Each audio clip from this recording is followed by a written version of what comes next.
सिद्धिभ्या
तस्मै श्री गुरुवे नमः। तस्मै श्री तामर प्रीति मौलिमणि प्रेमाणा मुद्योताकं दलिति पापितं भूविदानं सम्यक् प्रियं मृजिनिपा युगं युगादा वानं वनं भवजले पतितां जनानां यस्स्तुता सकलो मयतत्त्वबोधा तुद्बोधि बुद्धिपटुभिः सुरलोकनाथे स्तोत्रे जगज्जिते चित्तहरे रुदारे तोसे किलाघ्यमप्रीतं प्रथमं जिनेन्द्रं प्रथमं जिनेन्द्रं प्रथमं जिनेन्द्रं। बोलिए अनंतानंद सिद्ध परमेष्ठी भगवान की। बोलिए परम पूजनीय पंच परमेष्ठी भगवान की। बोलिए परम पूजनीय 24 तीर्थंकर भगवान की। परम पूजनीय देवादेव आदि ब्रह्मा आदि प्रभु आदि तीर्थंकर आदिनाथ भगवान की। परम पूज्य देवादेव चंद्र प्रभु भगवान की। परम पूज्य वर्तमान शासनपति सर्वदेव श्री महावीर स्वामी की। परम पूज्य चरदेव मानतु स्वामी की। परम पूज्य गणेश गुरुदेव विराट सर जी महाराज की।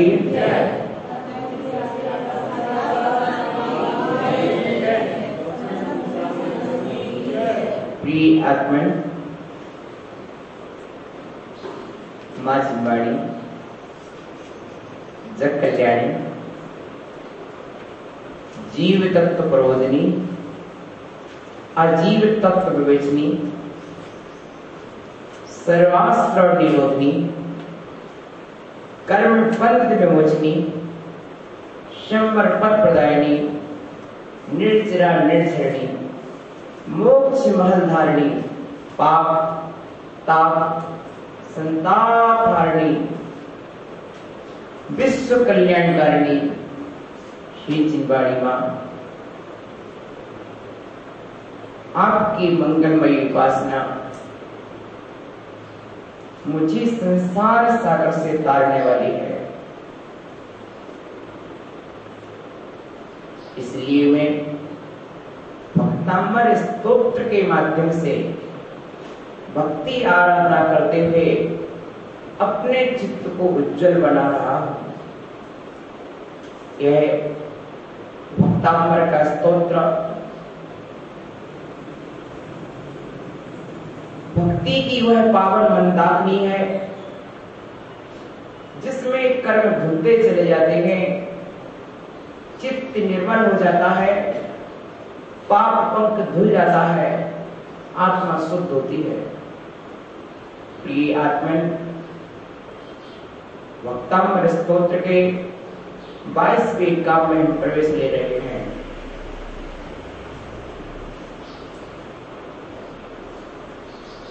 फल की मधुरता ये सूचित करती है कि वृक्ष की जड़ कैसी होगी। यदि फल मीठा है तो उस वृक्ष में भी विशेषता होना चाहिए। वृक्ष में विशेषता है तो जड़ों में भी विशेषता होना चाहिए। यदि जड़ में कीड़े लगे हैं तो वृक्ष में फल लगना असंभव है।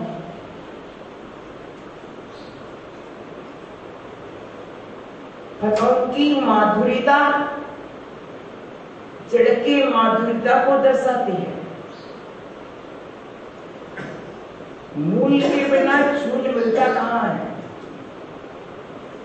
यदि चूल है तो कहीं ना कहीं उसका मूल होगा। मूल को बिना चूल की चर्चा करना बहुत बड़ी भूल है। इसलिए मैं अभी तक चूल की चर्चा कर रहा था, लेकिन आज मूल की चर्चा करूंगा, क्योंकि मूल की चर्चा करने के बाद चूल की चर्चा अनुकूल हो जाती है। यदि चूल की चर्चा की जाए और मूल को भुला दिया जाए तो फिर वह प्रतिकूल हो जाती है। इसलिए आज हम मूल को देखें। मूल क्या है? हम जानें, यदि फल उत्तम है तो उसकी भूमि भी उत्तम होती है। वृक्ष उत्तम है तो उसका बीज उत्तम होता है। बीज के लिए भी भूमि चाहिए। भूमि यदि अच्छी नहीं है तो फिर बीज फले। उपजाऊ भूमि में ही बीज फलित होते हैं। यदि भूमि उपजाऊ नहीं है तो अच्छा बीज भी फलीभूत नहीं होता है। प्रिय आत्मन, यदि आदिनाथ स्वामी का जन्म मरु देवी की कुक्षी से हुआ है, वीर स्वामी का जन्म त्रिशला की कोख से हुआ है, पारसनाथ का जन्म बामा देवी की कोख से हुआ है, तो इसमें पारसनाथ का ही पुण्य नहीं है, अपितु कहीं त्रिशला, बामा और मरु देवी का भी पुण्य है। पुण्य ही नहीं है, उनकी साधना का फल है, तपश्चर्या का फल है। यदि किसी भूमि में उत्तम वृक्ष लगे तो जरूर है कि उस भूमि में इतनी तपस्या की हो। हम चाहते हैं हमारे यहाँ पर कश्मीर के फल लग जाएं, नहीं लगते। हम चाहें कर्नाटक के वृक्ष हमारी भूमि में लग जाएं, नहीं लग पाते। क्यों नहीं लग पाते? क्योंकि जो वहां की भूमि उस योग के परिश्रम कर रही है, साधना कर रही है, यहाँ की भूमि वो साधना नहीं कर रही है। और हम चाहें कि यहाँ के फल वहां लग जाएं तो नहीं लग पाते, क्योंकि यहाँ की भूमि की योग्यता अलग है, वहां की भूमि की योग्यता स्वर्ण क्षयोत्सव योग्यता प्रतिनिधम अर्थव्यवस्थापति। अपने अपने आवरण कर्म के क्षयोत्सव की योग्यता ही पदार्थ की व्यवस्था बनाती है। वहां की भूमि वहां के ही योग्य है और यहाँ की भूमि यहाँ के ही योग्य है। कश्मीर की भूमि कश्मीर के वृक्षों के युग है, वहां के वृक्ष यहाँ नहीं फलते हैं और यहाँ के वृक्ष वहां नहीं फलते। प्रिय आत्मन,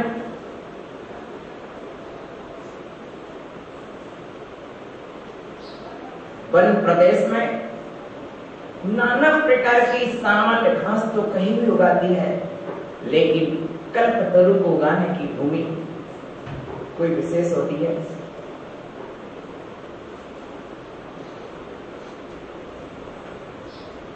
किसान बीज बोने के पहले भूमि को उपजाऊ बनाता है।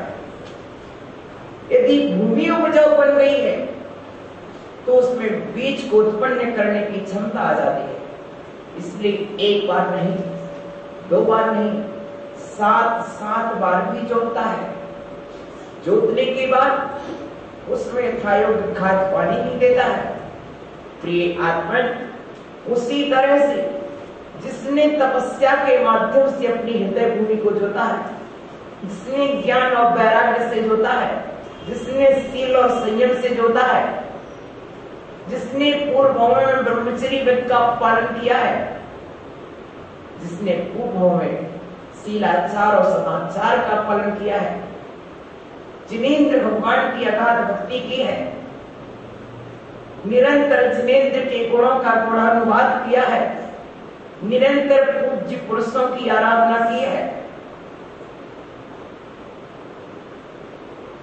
ऐसी कोई शीलवती, सदाचारणी, श्रावकाचार वेदनी, ममता धारणी, समता सारणी, कल्याणकारिणी, शील व्रत धारणी कोई एक जननी होती है जो महान पुत्र को जन्म दे। प्रिय आत्मा, शैले शैले न माणिक्यम मौक्तिकम न गजे गजे, साधवो नहीं सर्वत्र चंदनम न बने बने। शैले शैले न माणिक्यम, पर्वत पर्वत पर मोती नहीं होते, माणिक नहीं पाए जाते। पर्वत पर्वत पर माणिक की खदानें नहीं होती हैं, मरकत मणियां नहीं होती हैं, स्फटिक मणियां नहीं होती हैं, और प्रत्येक हाथी के मस्तक में गजमोती नहीं पाए जाते। साधु सर्वत्र नहीं पाए जाते और चंदन के वृक्ष भी सर्वत्र नहीं पाए जाते हैं। हम सोचते हैं करती हम यही कामना, अपना देश महान बनी, भारत का हर बच्चा बच्चा महावीर भगवान बने। करते हम यही कामना, अपना देश महान बने, भारत का हर बच्चा बच्चा महावीर भगवान बने, आदिनाथ भगवान बने। प्रिय आत्मा, हर माँ का बेटा कैसा हो? महावीर स्वामी जैसा। हर माँ का बेटा कैसा हो? विद्यासागर जैसा हो। हर माँ का बेटा कैसा हो? विराट सागर जैसा हो। ओहो ज्ञानियों, हर माँ का बेटा ऐसा हो, हम नारा लगाते हैं, लेकिन ये तो आज विशेषता चल रही है कि माँ भी कैसी।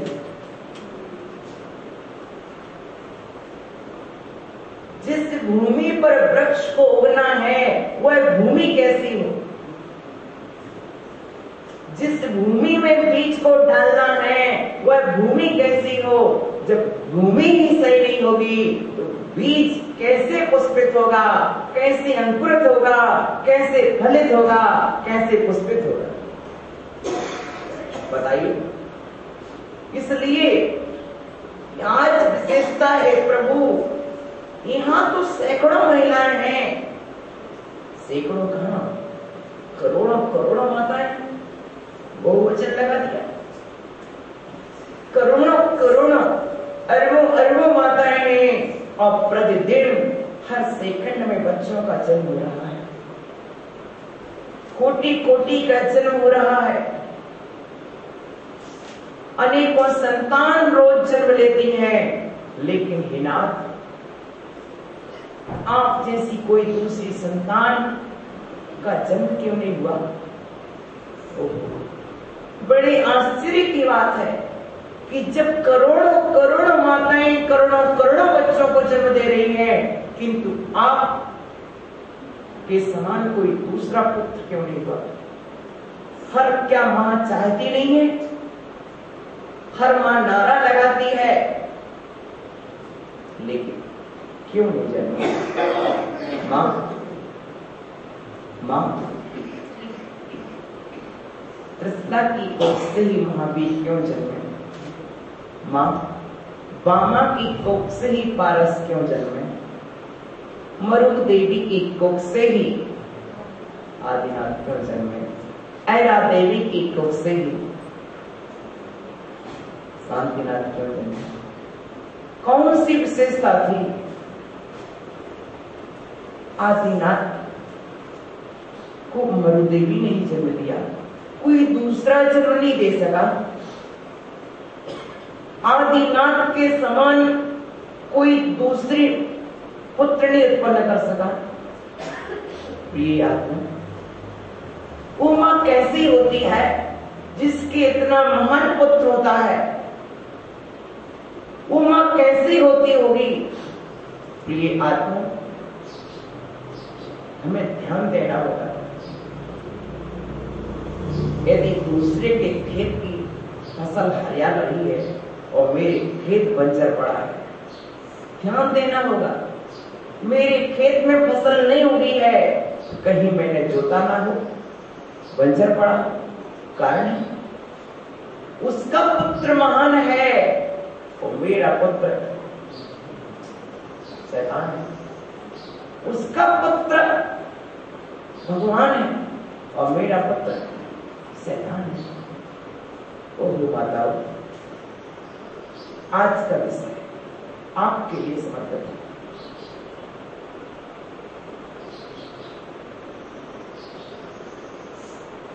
आखिर संतान का जन्म भी माता पिता के पुण्य से होता है। यदि माता पिता का पुण्य नहीं है तो वह संतान दूसरी की कोख में जन्म ले लेगी, तुम्हारी कोख में जन्म नहीं लेगी। ध्यान देना, ध्यान देना। संतान का भी पुण्य है। ये जो जन्म होता है, इसमें संतान के पूर्वों का पुण्य पाप योग जुटा हुआ है और माता पिता के भी पुण्य पाप के परमाणु का योग जुटा है। यदि संतान जन्मी है तो अपने पुण्य योग को इतने साथ में लेके आई थी कि इसी घर में जन्म मिला। एक संतान जन्म लेती है दरिद्र कुल में और एक संतान जन्म लेती है लक्ष्मी पुत्र के यहाँ। एक संतान जन्म लेती है निम्न कुल में और एक संतान जन्म लेती है उच्च कुल में। एक संतान जन्म लेती ही पूजी जाती है और एक संतान जन्म लेते ही प्रिय आत्मा। संतान का भी पुण्य है, किंतु संतान को जन्म देने वाले का भी पुण्य होता है। संतान की भी साधना है और संतान को जन्म देने वाले जननी की भी साधना है। ध्यान देना, खेत में बीज उगाने के लिए खेत को जोता जाता है, खेत को साधना करना पड़ती है। हे जननी, तू अकेले पुद्गल के पिंड को जन्म नहीं दे रही है, तुझे गुणों को जन्म देना है। गुणान संस्कारान जनयति इति जननी। जो गुणों को जन्म दे, जो संस्कारों को जन्म दे, वह जननी होती है। प्रिय आत्मा, मां के संस्कार सर्वाधिक संतान में होते हैं। यहाँ पिता की चर्चा नहीं की गई, जनक की चर्चा नहीं की गई है, मां की चर्चा की गई है, जननी की चर्चा की गई है, क्योंकि संतान पिता के गर्भ में नहीं रहती है, संतान माँ के गर्भ में रहती है। बोलो, पहले माँ का जन्म होता है कि पहले बेटे का जन्म होता है? माँ का जन्म पहले होता है। ये किसने पढ़ाया आपको? आपके गुरु का नाम क्या है?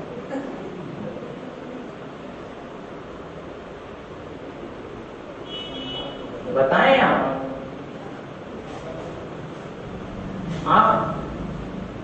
पहले माँ बनी थी, उसके बाद आप इस घर में आई हो।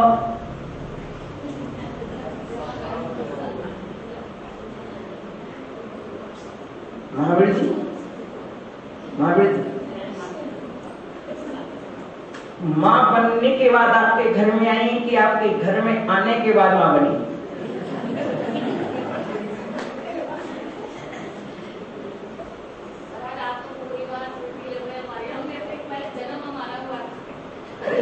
माँ का पूछ रहा हूँ, तुम्हारा क्या पूछूंगा? अरे माँ सुनो ना, सुनो ना, पहले माँ का जन्म हुआ कि पहले बेटे का जन्म हुआ? तुम्हारा कौन पूछ रहा? यदि बेटे का जन्म नहीं हुआ तो माँ किसकी? तो और माँ ही नहीं तो बेटे का जन्म कैसा? तो जिस समय माँ का जन्म हुआ है उसी समय बेटे का जन्म हुआ है। ध्यान देना, तब तक स्त्री कहलाती है जब तक बेटे का जन्म नहीं हुआ, और बेटे का जन्म होते ही हुआ है माँ संज्ञा को प्राप्त होती है। आ गए ध्यान में? आ गए ध्यान में? माँ कब बनी तुम? जब बेटे का जन्म हुआ। समझ गए ना? आ गए ध्यान में?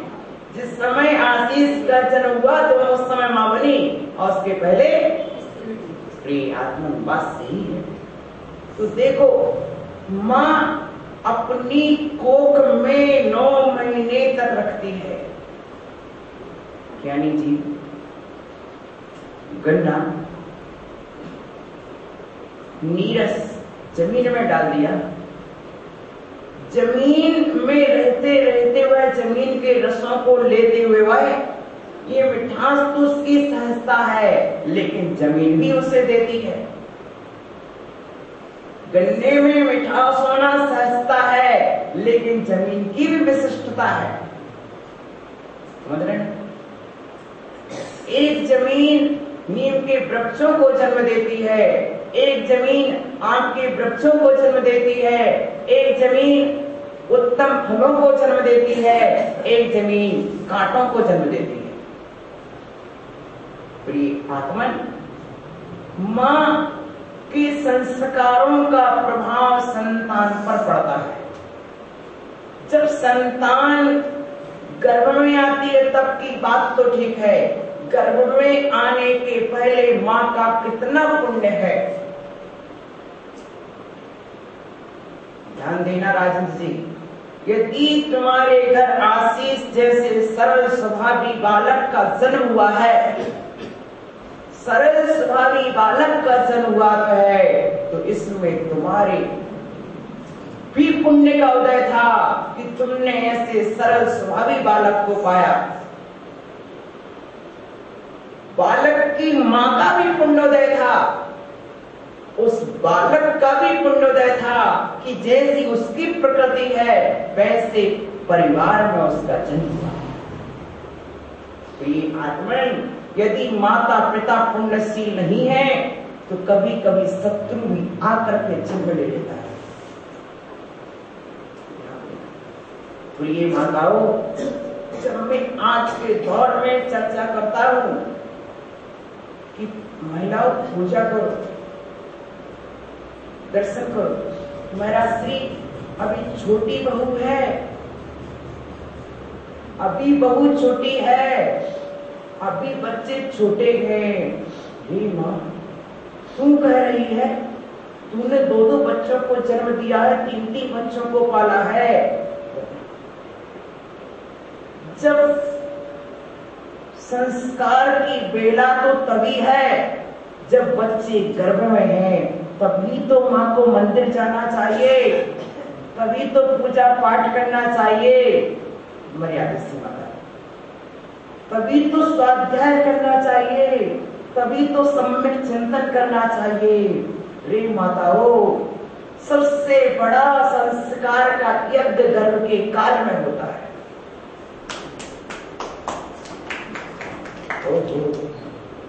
ध्यान देना ज्ञानी जी, एक माँ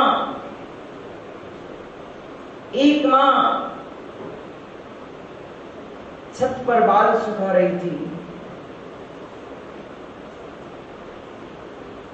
उसकी कोख में शिशु पल रहा था।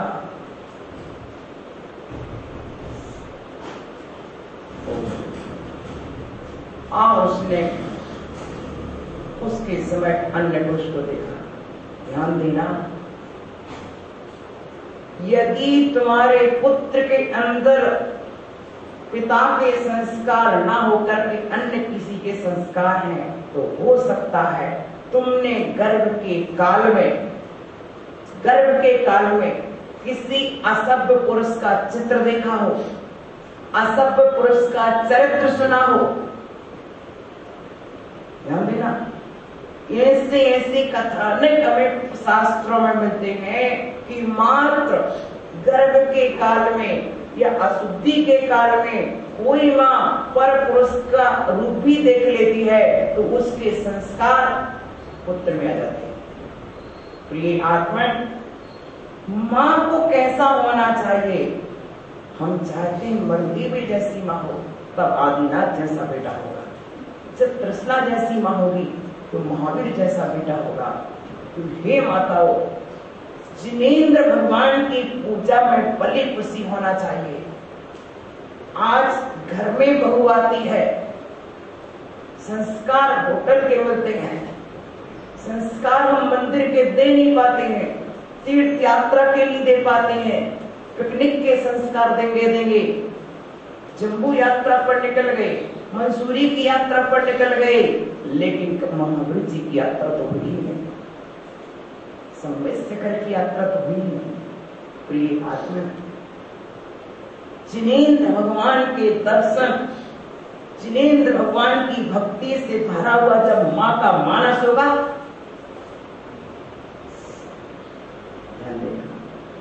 पक्की बात कर रहा हूं, पक्की बात कर रहा हूं। जब आप तुलना करेंगे अपने इस जयपुर शहर की बुंदेलखंड के किसी भी गांव से, तो पाएंगे ऐसी कोई गृहिणी ना होगी जो बिना देव दर्शन के भोजन कर लेती हो, चाहे कल ही शादी हुई हो, चाहे परसों शादी हुई हो। आगे बढ़ें, ऐसी कोई गृहिणी नहीं होगी जो बिना देव दर्शन के भोजन कर ले, बिना पूजा अर्चा अभिषेक देखे भोजन कर ले। ये आत्मा, ऐसे महान संस्कार जब भीतर में भरे होते हैं तो आज भारत भूमि पर सर्वाधिक साधु बुंदेलखंड के क्यों विचरण कर रहे हैं? कर्नाटक का महोत्सव, मस्तकाभिषेक और साधु सब बुंदेलखंड के प्रोग्राम जयपुर शहर में, प्रोग्राम जयपुर शहर में हो रहा है, दिगंबर संतों का सम्मेलन हो रहा है। राजस्थान के हृदय भूमि पर कौन विराजा? पूरे बुंदेलखंड के साधु आके विराजे। क्यों? क्या राजस्थान पैदा नहीं कर सका? प्रिय आत्मा, हमें ध्यान देना होगा। जब कोई माई कहे महाराज अभी बहुत छोटी है, बच्चे छोटे हैं, माँ छोटे समय ही संस्कार दिए जाते हैं, बड़े हो जाने के बाद ना तो बहू संस्कार दे पाएगी ना बेटे संस्कार ले पाएंगे। जब घड़ा कच्चा होता है, चाक पर रखा होता है, जब घड़ा चाक पर रखा होता है तब कुंभकार जैसा ढालना चाहे वैसा ढाल दे, और चाक पर से उतर गया फिर तो ठोक पीट के करना पड़ता है। गर्भ से आने के बाद गर्भ के संस्कार तो चाक के संस्कार होते हैं। एक जरा सी ऐसी उंगली घुमाती घड़ा वैसा बनता जाएगा। जरा से भाव पवित्र करो, तुम्हारे बेटे के भाव उज्जवल हो जाएंगे। माँ की भावनाएं बेटे की भावनाएं हो जाती है। माँ के भाव बेटे के भाव हो जाते हैं। माँ का ज्ञान बेटे का ज्ञान बन जाता है। माँ का बैराग बेटे का बैराग बन जाता है। माँ की अर्चना बेटे की अर्चना बन जाती है। माँ की उपासना बेटे की उपासना बन जाती है। यदि सौरभ जैसा ज्ञानी पुरुष इस सभा में विराजा है तो जरूर है उसकी माँ में ज्ञान गुण के संस्कार होंगे। गर्भ के काल में कुछ संस्कार दिए होंगे, कुछ जन्म के काल में दिए होंगे, कुछ शैशव काल में दिए होंगे। प्रिय आत्मन, कहीं ना कहीं माँ का दान है। यदि खेत में बीज हुआ है तो कहीं किसान का भी महत्व है, तो जमीन का भी महत्व है। किसान का भी महत्व है तो जमीन का भी महत्व है, पिता का भी महत्व है तो फिर माँ का भी महत्व है। बीज तो कोई भी डाल चलेगा, लेकिन संभालना तो उस जमीन को है। जमीन यदि अच्छी नहीं है तो बीज पनपता नहीं। ध्यान देना, अपना पुण्य कितना है, पुण्य कितना है, साधना कितनी है, तपस्या कितनी है। आज वर्तमान में महान संतान क्यों नहीं जन्म लेती? उसका एक कारण है कि अधिकांशता धर्म से दूर रहना। सभाओं से देखो तो युवावस्था के जिन लोगों को धर्म आवश्यक है, अत्यंत आवश्यक है, वे ही लोग धर्म से दूर रह जाते हैं। ये आत्मा माँ को महान होना चाहिए। जननी गुणों को जनती है, संस्कारों को जनती है, अकेले पुत्र को ही नहीं जनती। पुत्र को तो कोई भी स्त्री जन्म देती है, लेकिन जननी वह होती है जो संस्कारों गुणों को जन्म देती है। आज से भगवान क्या लिख रहे हैं? तो हे माताओं, ध्यान रखो, नमोकार के साथ जागो, नमोकार के साथ सो। धर्म ध्यान के साथ जागरण हो, दूरदर्शन के साथ नहीं, प्रभु दर्शन के साथ जियो। आज डॉक्टर ने बोल दिया अभी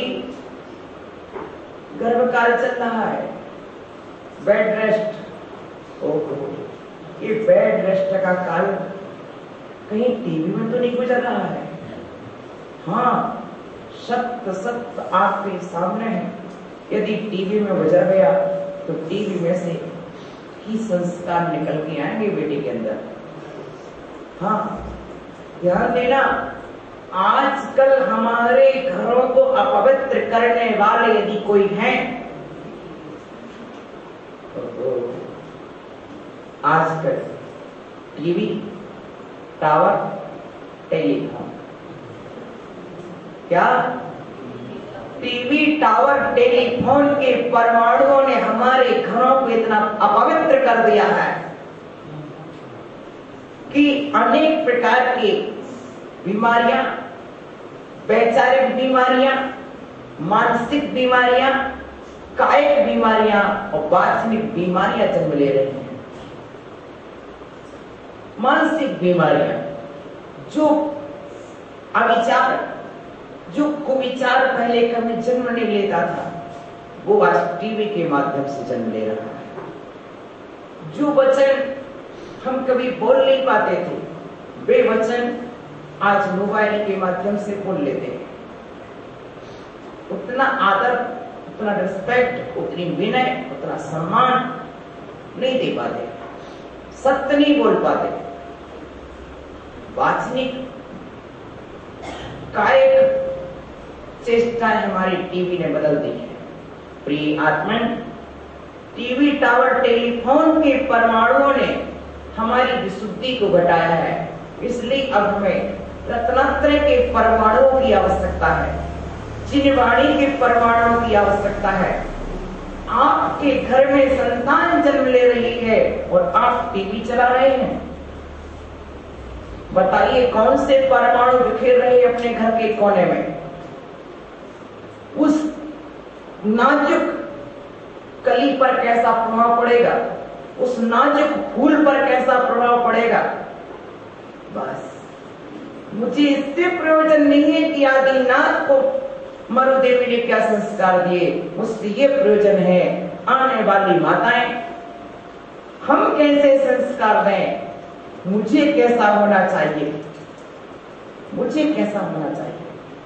मैं एक मां हूं, मुझे जन्म देना है। प्रिय आत्मा, सोचें अपने आप को, हमारे कक्ष में कैसी विशुद्धि होना चाहिए। घर का कोना कोना नमोकार से महकना चाहिए, सेंट अगरबत्ती से नहीं, सेंट अगरबत्ती से नहीं, क्वाइल और ऑल आउट से नहीं, नमोकार से महकाओ, मेरी भावना से महकाओ।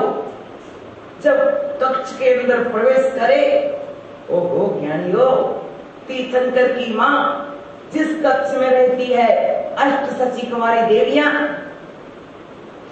56 कुमारी देवियां उस कक्ष में मंगल गान किया करती हैं। कहो ज्ञानियों, कहो ना, क्या करती हैं? स्वर्ग से आई हुई देवियां, यत्र तत्र से आई हुई देवियां, वह देवियां मंगल गान करती हैं, मंगलाचरण करती हैं। कहां? अब आ जाओ, विषय समझ के आ रहा है।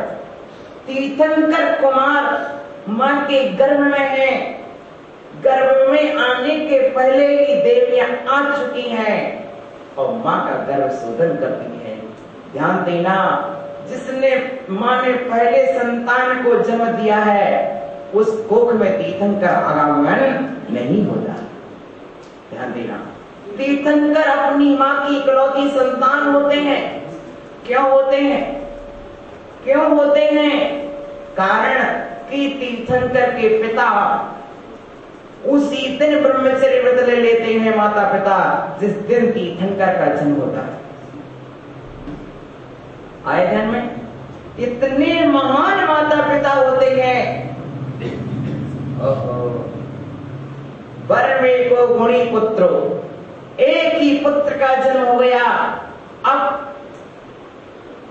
उसी दिन ब्रह्मचर्य व्रत ले लिया, अखंड आजीवन ब्रह्मचर्य व्रत धारण कर लेते हैं। एक संतान का जन्म हो गया, अब मेरा आजीवन ब्रह्मचर्य व्रत। इसलिए तीर्थंकर का कोई भाई नहीं है, तीर्थंकर की कोई बहन नहीं है। बताइए 24 तीर्थंकर में किस तीर्थंकर का भाई है, किसकी बहन है? आदिनाथ के भाई का नाम क्या है? बहन का नाम क्या है? ओहो ज्ञानी, मैं आदिनाथ तीर्थंकर के भाई बहन की बात कर रहा हूं। क्यों? आदिनाथ का जन्म, ध्यान देना, तभी हुआ है जिस दिन हुआ उसी दिन उनके माता पिता ने आजीवन ब्रह्मचर्य व्रत ले लिया। और आज का युग वासनाओं पर विजय प्राप्त नहीं करते हैं, अपनी कामनाओं पर विजय प्राप्त नहीं करते हैं, दुर्भावनाओं पर विजय प्राप्त नहीं करते हैं। ऑपरेशन करा लेंगे, परिवार नियोजन करा लेंगे, या फिर इतना भी नहीं हो पाया तो व्यक्ति आज के पहले तो गर्भपात पर हो जाता था। प्रिय आत्मा, हम तीर्थंकर के पथ के अनुगामी हैं, हमारे नेता तीर्थंकर हैं, हमारे प्रभु तीर्थंकर हैं, जिनके पिता ने क्या किया? ब्रह्मचर्य व्रत ले लिया था उसी दिन। और हम एक संतान को जन्म देने के बाद भी ब्रह्मचर्य व्रत नहीं ले पाते, 2 को जन्म देने के बाद भी ब्रह्मचर्य व्रत नहीं ले पाते, 3 को जन्म देने के बाद भी ब्रह्मचर्य व्रत नहीं ले पाते। प्रिय आत्मा, यदि तुमने ऑपरेशन करा भी लिया तो ध्यान देना, तुमने पाप थोड़ी मिटा दिया, विषय थोड़ी मिटा दिए। ध्यान दे, वस्तुतः छोड़ना पाप था, पाप तो छोड़ा छूटा नहीं, तो सोच रहा है संतान नहीं होगी। प्रिय आदमी, लेकिन तूने पाप कहां छोड़ा? संतान नहीं होगी, लेकिन पाप तो होगा कि नहीं होगा? कोटि कोटि जीवों की हिंसा तो होगी कि नहीं होगी? घाये घाये असंख्यात असंख्यात जीवों की हिंसा होगी कि नहीं होगी? ओहो, आज का युग यही चल रहा है। पहले के युग में ऑपरेशन की पद्धति नहीं थी। पहले के युग में ब्रह्मचर्य की पद्धति थी। ये भारत देश ब्रह्मचर्य का देश है, एक ऑपरेशन का देश नहीं है। आए ध्यान में? अब चलिए जरा सोचिए, इसलिए ध्यान दो। हम 60 और 70 तक पहुंच रहे हैं। आज ब्रह्मचर्य की बात करें तो लगता है महाराज क्या बोल रहे हैं? कहां हो तुम? कब तक पाप में डूबे रहोगे? कब वेद विज्ञान जागेगा? ओहो, ध्यान देना राजेंद्र, ध्यान देना। जिसे तू पत्नी मान रहा है वो पत्नी नहीं, परमात्मा है। वो परमात्मा है। हो सकता है तुमसे पहले वो चली जाए।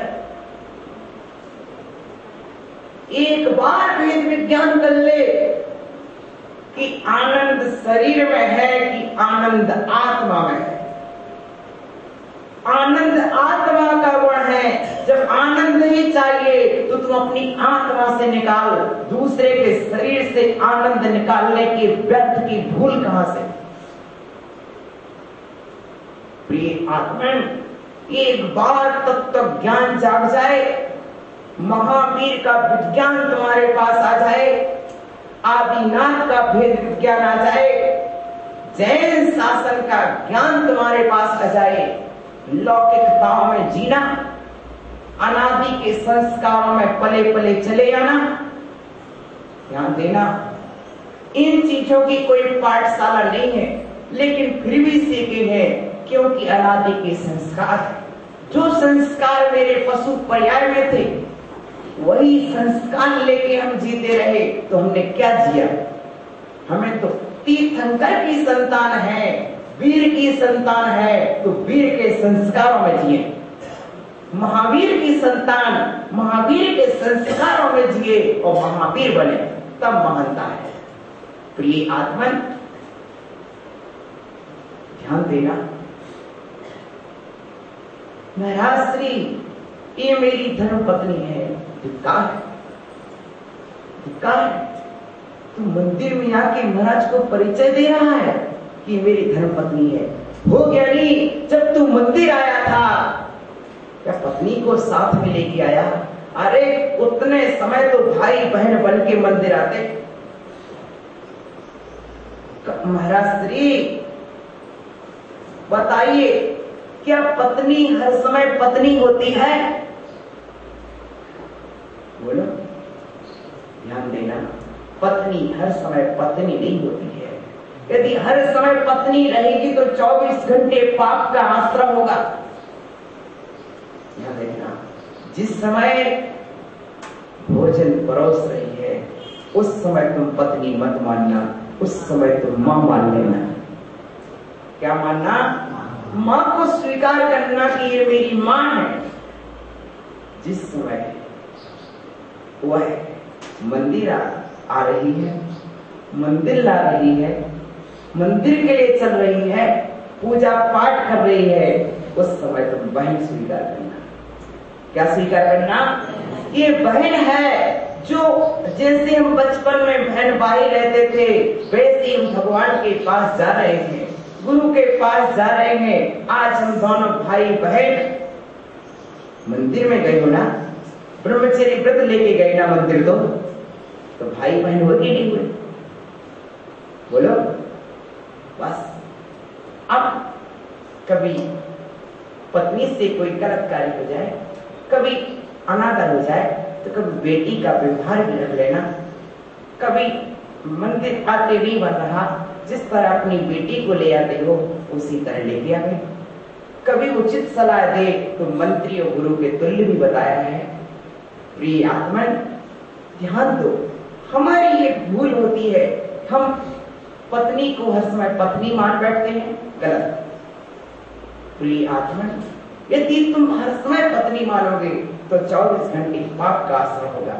कभी माँ भी मानो, कभी बहन भी मान के चलो, कभी बेटी भी मान के चलो, तो फिर तुम्हारा ब्रह्मचर्य व्रत बोलेगा, तुम्हारी साधना होगी। उसी के माध्यम से तुम संबर निर्जरा कर सकते हो, उसी के माध्यम से पाप का आश्रय कर सकते हो। जब तुम उसे मानोगे मेरी पत्नी भोजन परोसने आ रही है, राग बढ़ेगा, पाप का आश्रय होगा।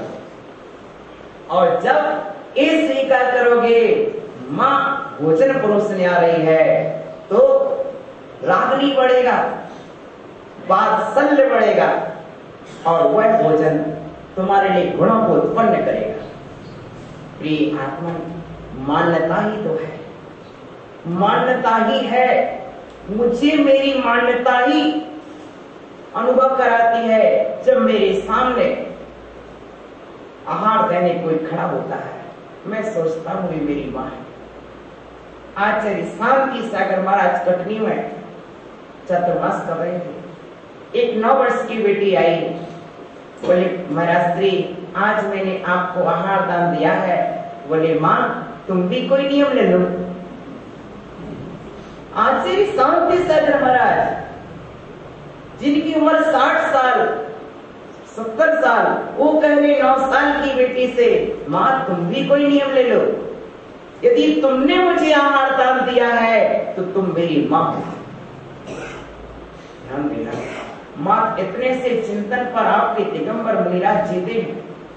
अन्यथा कौन सी सामर्थ है, अन्यथा कौन सी सामर्थ है जो इतने स्त्रियों के बीच में रहकर के दिगंबरत्व का पालन कर ले। मात्र ही एक चिंतन होता है, ये मेरी मां है, ये मेरी माता है। उम्र नहीं दिखते, मात्र भाव दिखते। प्रिय आत्मन, अब चले हम। मां जितनी महान होगी, संतान उतनी महान होगी। मां की महानता है, संतान की महानता है। भूमि उपजाऊ है, बीज फलित होगा, अंकुरित होगा। तो माताओं, हम कितने महान बने। रत्नात्रय के परमाणु घर में बिखर रहे कि नहीं, जिनवाणी के परमाणु घर में बिखर रहे कि नहीं, स्वाध्याय के परमाणु घर में बिखर रहे कि नहीं, महावीर की दिव्य ध्वनि के परमाणु घर में बिखर रहे कि नहीं, भक्तामर स्तोत्र के परमाणु घर में बिखर रहे कि नहीं।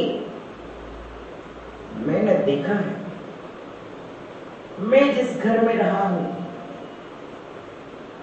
भले ही छप्पर के तले रहा हूं, लेकिन मुझे मालूम है कि सुबह 4 बजे से मेरी दादी मां सामायिक पाठ किया करती थी, 12 भावना किया करती थी, सम्य शिखर आदि की वंदना किया करती थी। वो पहली कक्षा नहीं पढ़ी थी, लेकिन उन्हें पूरे पाठ याद थे, पूरा छेडाला याद था। मैंने उनके मुख से छेडाला सुना है, मैंने उनके मुख से आपका पूजन सुनी है। सैकड़ों क्षेत्रों के नाम, चंपापुर को नमस्कार, सम्य शिखर को नमस्कार, भागलपुर को नमस्कार, सुदर्शन सेठ वहां से मुझे उनको नमस्कार, बासुपुर चंपापुर से मुझे, इस तरह से सुनते सुनते, और वो अपना आटा भी पीसती जा रही, गेहूं पीसती जा रही। वो संस्कार मैंने अपनी आंखों के सामने देखे हैं। मैंने वह आटा खाया है जिस आटे में भक्तामर के परमाणु मिले थे। मैंने वह आटा खाया है जिस आटे में तुम्हारी जिनवाणी के परमाणु घुले थे। आप बताइए माताओं, जब आप भोजन बनाते हैं तो आपके घर में कौन सी पिक्चर के परमाणु घुलते हैं?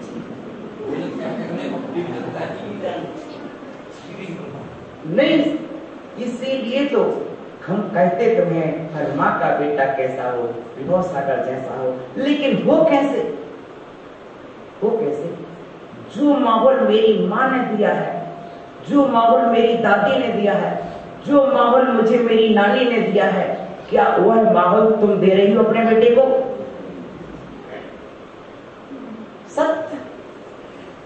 प्रवचन कोई बड़ी चीज नहीं है, वही चीज है। हम कहते हैं माँ का बेटा कैसा हो, विद्यासागर जैसा। जो विद्यासागर की माँ श्रीमती ने माहौल दिया है, क्या तुम दे पा रही हो? तो फिर कैसे कह सकते हो कि मेरा बेटा ऐसा हो? अकेले जीव लाकर काम नहीं चलता है। संस्कार के लिए सिर्फ साधना करना पड़ती है। माँ की साधना का पुष्प ही तो बेटा है। माँ की साधना का पुष्प। 2 बेटियों का जन्म हुआ, दोनों बेटे बैराग की ओर चल दिए। फिर 2 बेटियों का जन्म हुआ, दोनों बैराग की ओर चल दिए। फिर 2 का जन्म हुआ, बेटे बैराग की ओर चल दिए। राजा चिंतित हो गया, यदि सभी बेटे ऐसे चल देंगे तो राज्य का क्या होगा? ये आत्मा 7वें बेटे का जन्म हुआ, राजा ने उसको माँ से जुदा कर दिया, क्योंकि माँ जिसको जन्म देती है वह बैराग की ओर चल देता है। माँ, तेरा बैराग भी तेरे बेटे को बैरागी बनाता है। माँ, तेरा बैराग भी तेरे बेटे को बैरागी बनाता है। यदि तेरे अंदर बैराग नहीं है तो तेरा बेटा कभी बैरागी नहीं हो सकता है। और तेरा राग ही तेरे बेटे को रागी बनाता है, तेरा त्याग तेरे बेटे को त्यागी बनाता है।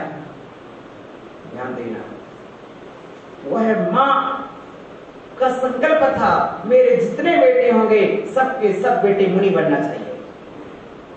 आखिर लेकिन राजा को लगा, माँ ने जब भी कहा तुम चाहते हो कि मेरा बेटा राजा बने, तो ये 7वां बेटा राजा ही बनेगा।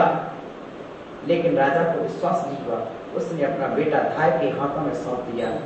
प्रिय आत्मन, धाय ने पाला पोसा बड़ा किया, लेकिन वो संस्कार, वो क्षत्रियता के संस्कार नहीं आए। बेटा युद्ध क्षेत्र से पलायन करने लगा।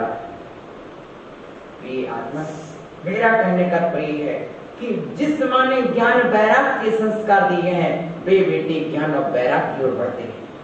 आज आपको चाहिए कि आप अपने बेटे को किसके संस्कार दे रहे हैं। बाद में 50 साल तक शिकायत सुनने और शिकायत करने की अपेक्षा अच्छा है कि शुरू के 9 महीने आप उसकी साधना कर रहे हैं। हम शुरू के 9 महीने साधना कर लें, शुरू के 9 महीने साधना कर लो माँ, तो आगे के 50 साल शिकायत नहीं सुनना पड़ेगी, ना शिकायत करना पड़ेगी कि मेरा बेटा ऐसा है, मेरा बेटा ऐसा है। ध्यान देना, आपका ही है, आपका ही है। आपके अंदर जब 9 महीने था, अरे एक कांच का टुकड़ा भी जिस सांचे में ढल के आता है वैसा बना रहता है। एक सब सांचे में ढले हुए सामान यहाँ पर रखे हैं, एक बार ढलते समय जो आकार मिल जाए मिल जाता है, फिर बाद में बदलता नहीं है। इसलिए माताओं, अकेले पुद्गल के पिंड से अपना मिलान मत कर लेना कि पिता के चेहरे से बेटा का चेहरा मिल रहा कि नहीं, माँ की चेहरे से बेटी का चेहरा मिल रहा कि नहीं। पिता के संस्कार, माँ के संस्कारों से बेटे के संस्कार मिलना चाहिए।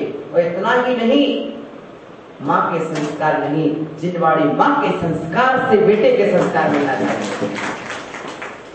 किसके संस्कार? जिनवाड़ी माँ के संस्कार।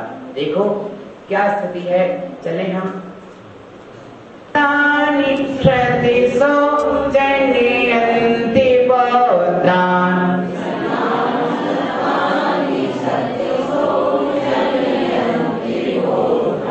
नन्यास्वतं तदुपमं जननी प्रसूदा।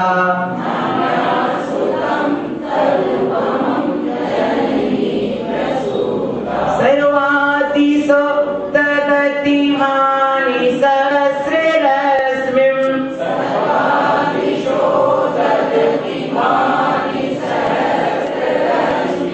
प्राचीवति जनयति स्फुरिदंसुजालम्।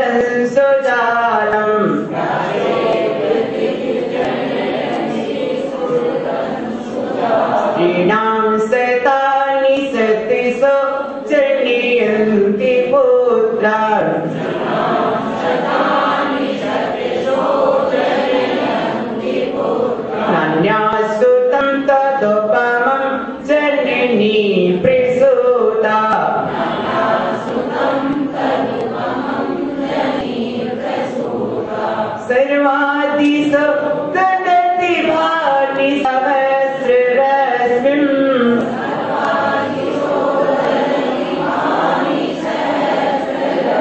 उच्चारण जरा जोर से बोलिए, आपकी उपस्थिति आपके उच्चारण को दर्शाए। सर्वाधिस ददति भाति सहस्ररश्मिम्।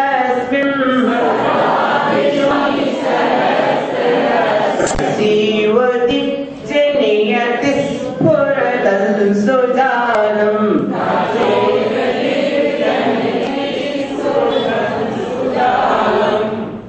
शतानि स्त्रीणां सहसा जनन्ति पुत्रान्। सैकड़ों स्त्रियां सैकड़ों पुत्र जन्म देती हैं।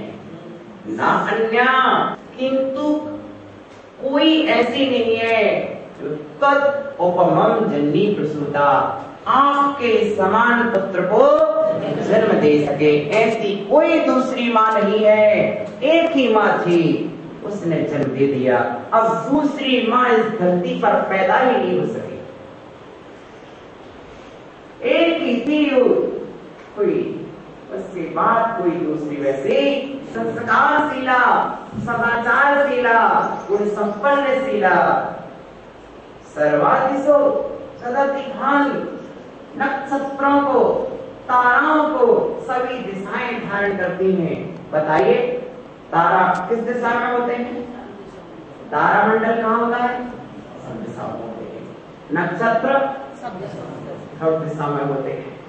कितने तारे होते हैं? हाँ, चलो संख्यात तारे होते हैं। तो ये संख्यात तारे पूरे आकाश में सब दिशाओं में हैं। क्या सब दिशाएं तारे को तो सब दिशाएं जन्म देती हैं। आज इस दिशा में तारे, उस दिशा में, सभी दिशाओं में तारे छिटक रहे हैं, लेकिन सूरज किस दिशा से जन्म लेता है? ताराओं को तो कोई भी जन्म दे सकता है, लेकिन सूर्य को जन्म देने वाली एक पूर्व दिशा ही होती है। यहाँ सैकड़ों महिलाएं बनती रहती माताएं, 100 बालक जनती हैं, पुनः प्रसूता बनती हैं, किंतु आपकी माता सी भगवत जन्म प्रदाता सी नहीं दूसरी होती है, मंगल प्रसव संजोती है। सभी दिशाएं विदिशाएं नभ कवांगन चमकाएं, टिम टिम निभ के तारों से, टिम टिम नभ के तारों से, गोदी भरी हजारों से, किंतु एक तेजस्वी को सूरज से ओजस्वी को, किंतु एक तेजस्वी को सूरज से ओजस्वी को, पूर्व दिशा ही जनती है, सतमाता बनती है। पूर्व दिशा तो को पहनाता हूँ, आदिनाथ के श्री चरणों में सादर शीश झुकाता हूँ। भक्तवर के अभिनंदन की मंगल गीता गाता हूँ, मंगल गीता गाता हूँ। प्रिय आदमी, सभी दिशाएं तारों को जन्म देती हैं, लेकिन सूरज को जन्म देने वाली एक ही प्राचीन दिशा होती है। उसी तरह सामान्य संतानों को तो कोई जन्म देता है, लेकिन तीर्थंकर जैसे महापुरुष को जन्म देने वाली वही एक मरुदेवी थी, वही एक तसला थी और एक बामा थी।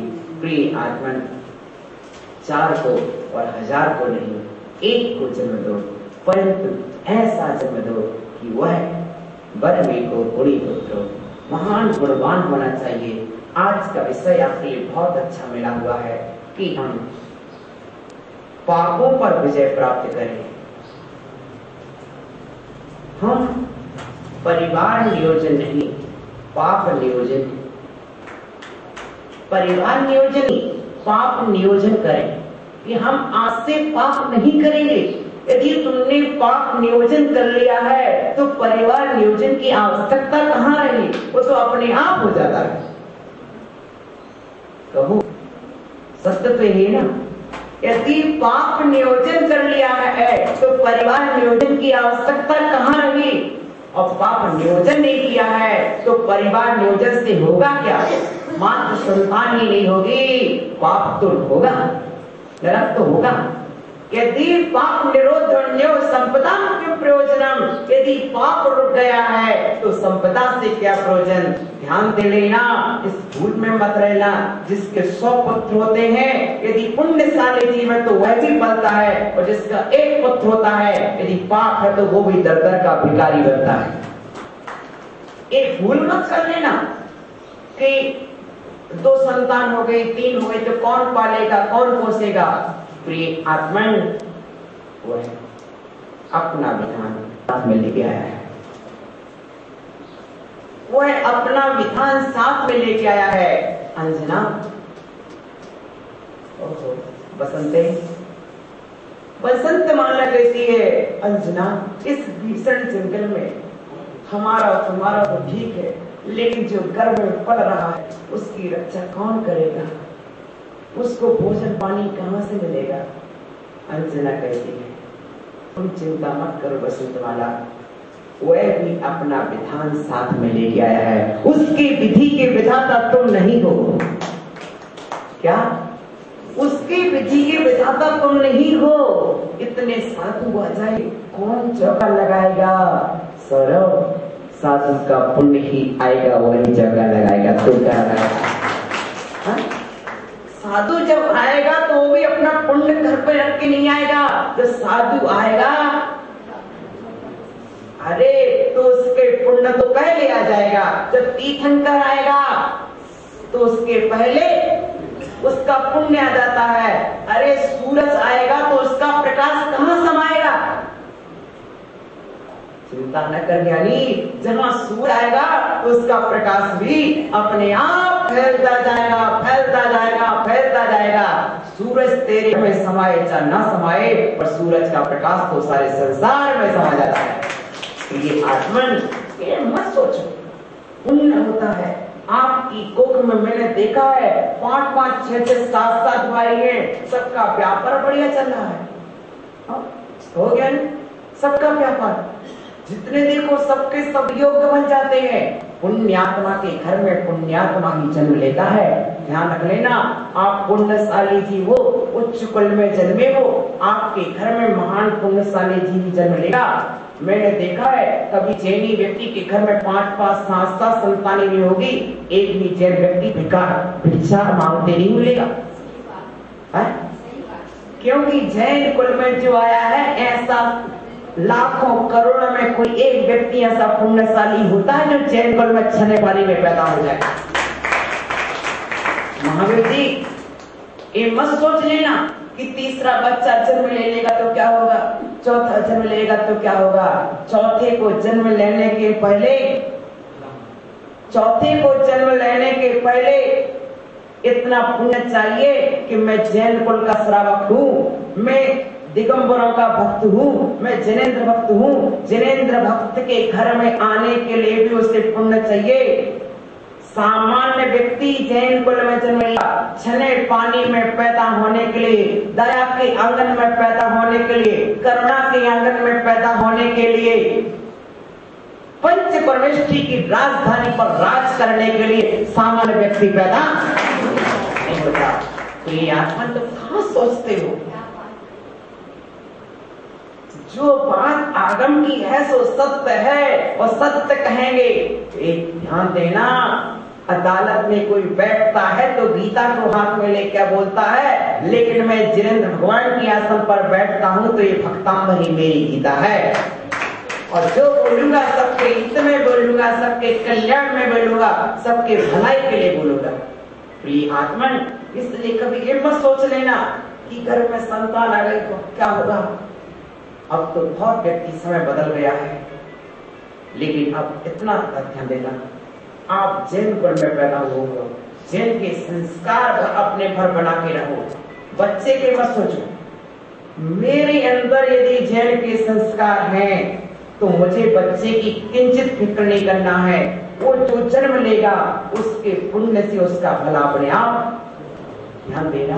जीवनधर कुमार जिस खेत में पहुंच जाते हैं उसी खेत में महाराज श्री सोने का हड़ा मिल जाता है, और किसान खेत को जोतता रहता है जीवन भर, उसे कुछ नहीं मिलता है।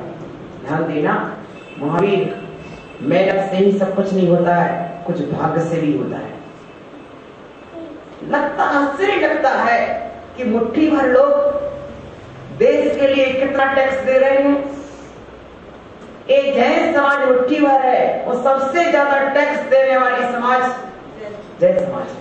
सबसे ज्यादा शिक्षित समाज, सबसे ज्यादा आदर्श समाज, आचारवान समाज, विचारवान समाज, विवेकवान समाज, बुद्धिमान, सर्वाधिक बुद्धिजीवी लोग यदि किसी समाज में है तो जैन समाज है।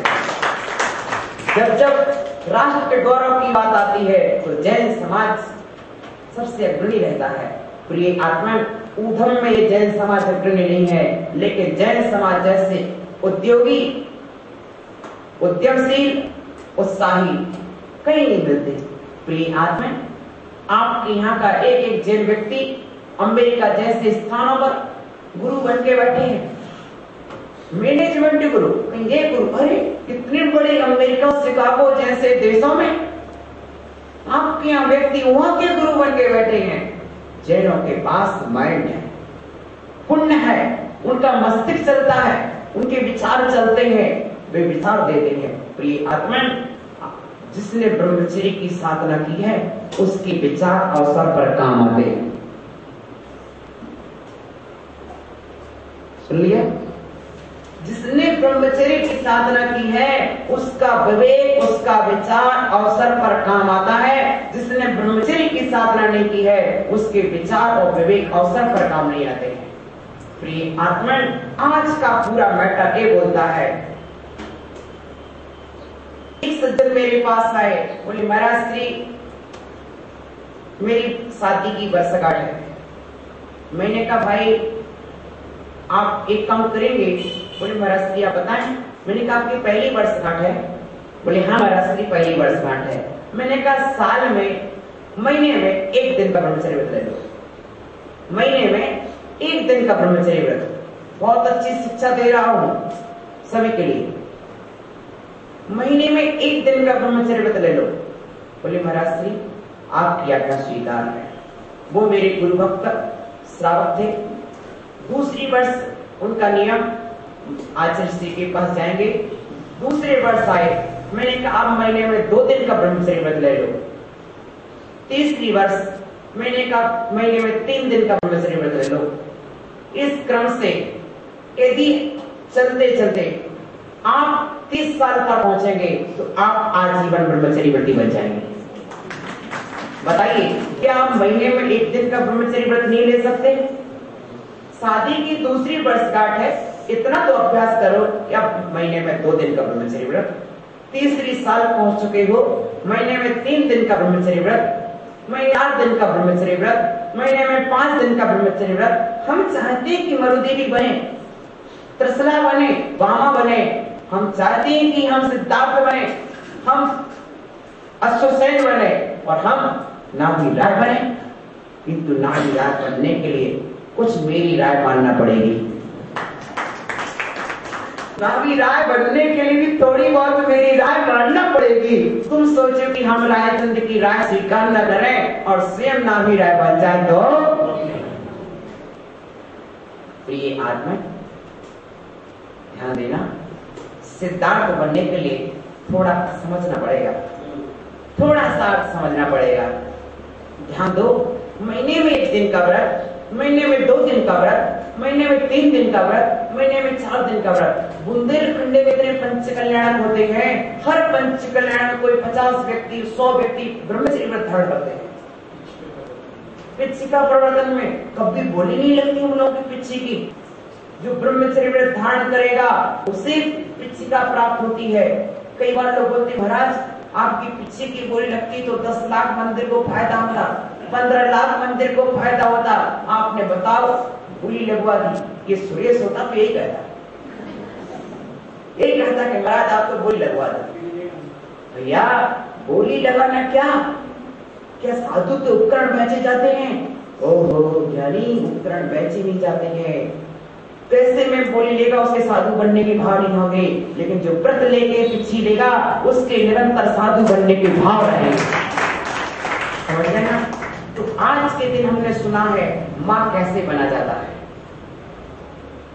महान माँ और महान पिता कैसे बनते हैं, महान माता पिता का जन्म कैसे होता है, महान संतान तो बाद में जन्म लेती है, पहले महान माता पिता कैसे बने, हम महान कैसे बने। तो सबसे पहले ब्रह्मचर्य की साधना जिसकी जितनी महान होगी वह भविष्य दर भविष्य ब्रह्मचर्य की संतान भी ब्रह्मचर्य होती है। और मैंने इसको अच्छे अनुभव से पकड़ा है, जिसका ब्रह्मचर्य जितना महान होगा उसके पास उतने ब्रह्मचर्यों की लाइन लगती आएगी, जुटती आएगी। प्रिय आत्मा, चले इस बात को अच्छी तरह से समझें।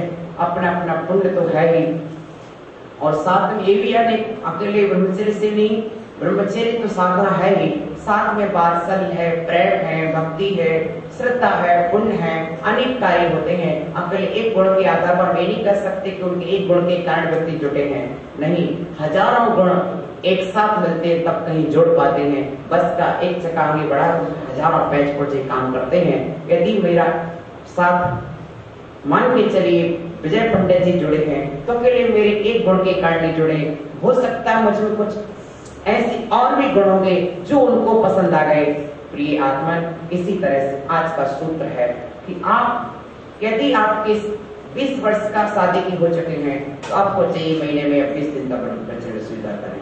यदि आपको 15 वर्ष शादी की हो चुके हैं तो आप कोशिश करें कि महीने में 15 दिन का व्रत स्वीकार करें, 8 दिन का स्वीकार करें, लेकिन आप धीरे धीरे बढ़ें। आपको इस मार्ग को चलना चाहिए क्योंकि यही मार्ग है आत्म कल्याण का। ओम नमः शिवाय।